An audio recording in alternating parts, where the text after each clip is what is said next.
नववरी रत्नमंच त्यावरी पुरुषा प्रती पाचणारी शिवेवरी तिष्ठती। गौरीपुत्र गणपती, जगत चालक जगत प्रभू भगवान रामचंद्र, जगत चालक जगत जननी सद्बुद्धी आई साहेब सीतादेवी, राम भक्त हनुमानजी, गुरुवर्य भगवान बाबा आणि या ठिकाणी सगळे जमलेले राम भक्त राम भगिनी यांच्या चरणी विनम्र वादन अभिवादन करून कथेला सुरुवात करतो।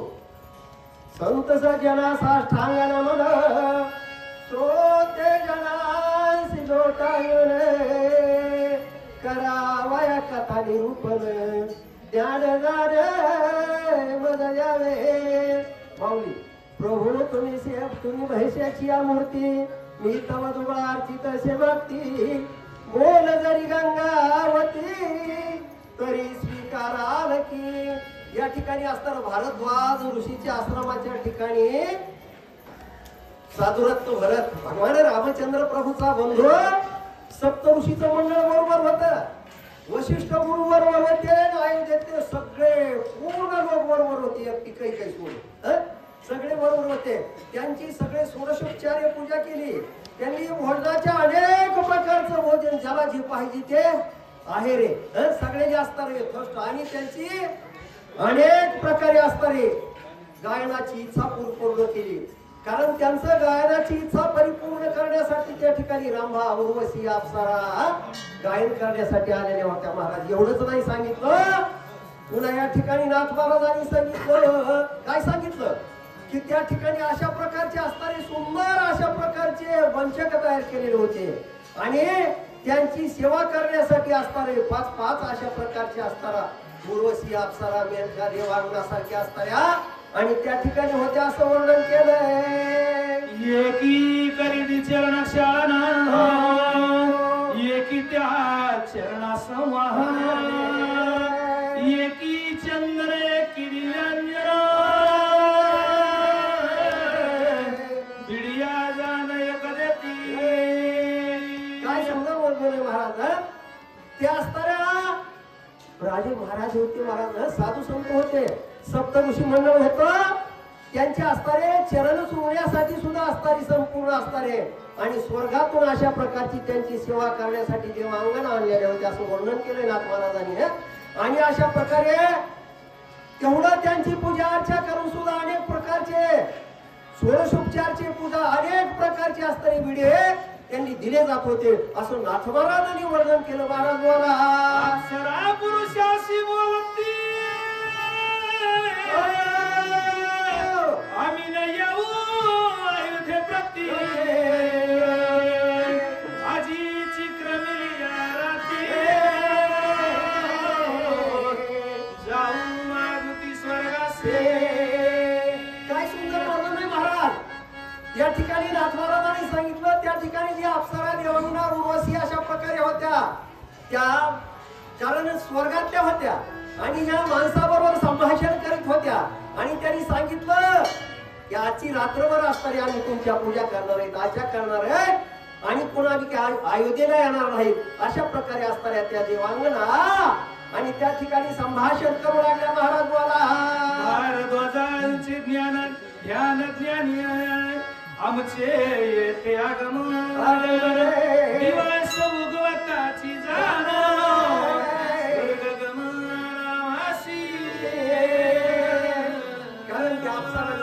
अशा प्रकारची होत्या। त्यांनी असताना सांगितलं कुणाला अयोध्येतल्या सगळ्या लोकांना असताना सगळ्या मंडळी होती, सगळे होते तिली तांबुळी पाकाच वर्णन केलेले सोनार लहार सुतार कुंभार माळी इथं बी आलेत ना सगळे असणारे सगळे होते, सगळ्या जातीचे समाजाचे होते, त्यांची सगळ्याची संपूर्ण सेवा केली म्हणून सांगितलं। आणि त्यांनी सांगितलं की असताना आम्ही तुमची पूजा केली, अर्चा केली, संपूर्ण अशा प्रकारचं तुमचं मनोगत परिपूर्ण केलं, पण आम्ही काय अयोध्येला येणार नाही बरं का। आणि उद्या सूर्योदय होण्याच्या अगोदर आम्ही असताना स्वर्गात निघून जाणार आहे, कारण भारद्वाज ऋषीची आज्ञा प्रमाण मानून आम्ही या ठिकाणी आलो असं वर्णन आहे। महाराज बोला जवळी असता अप्सराशी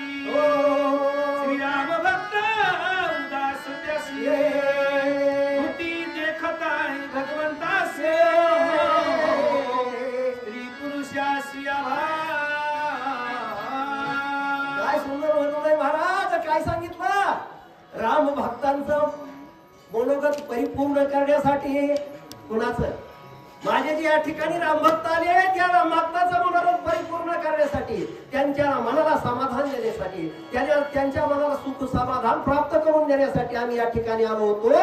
अशा प्रकारे असताना उर्वशी अप्सरा मेनका देवांगना आणि त्या ठिकाणी त्या अयोध्येच्या राम भक्ताबरोबर संभाषण करू लागल्या महाराज बोला आत्मा आत्मी नाही येथे स्त्री पुरुष मिथ्या पाही स्त्री पुरुष वास वास देही बुद्धी नाही हरिभक्त.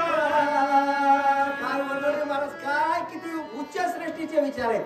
अरे आत्मा आत्मी नाहीच पुरुष आणि स्त्री नाहीये का भेदभाव नाहीच ना कारण भक्ताच्या ठिकाणी कुठला भेद आणि कुठली अभेद येऊ शकतो म्हणजे नाही सगळे एकरूप आहेत.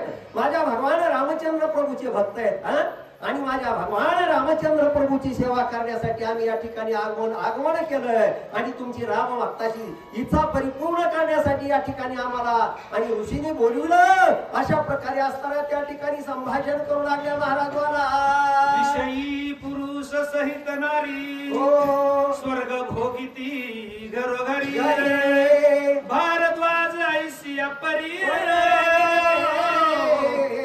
उजा करी भरता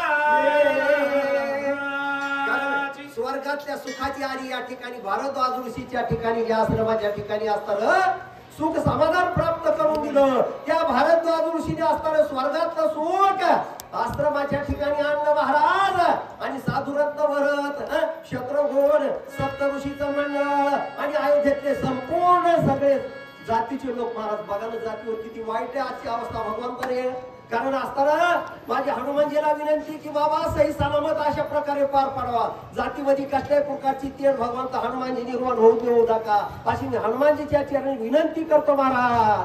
कोणी नाही मलिनवास कोणी नाही मलिन कोणी नाही मलिन भास सर्व कारण असताना किती सुंदर वर्णन आहे.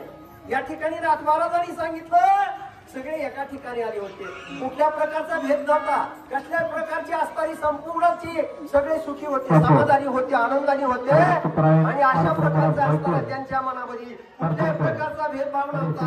अशा प्रकारचा असताना भारत संपूर्ण असणारे त्या ठिकाणची साधू संत ऋषी मुनी आणि सगळ्याचा अशा प्रकारे असताना त्या ठिकाणी काय केलं पूजा केली अशा प्रकारचं वर्णन आहे.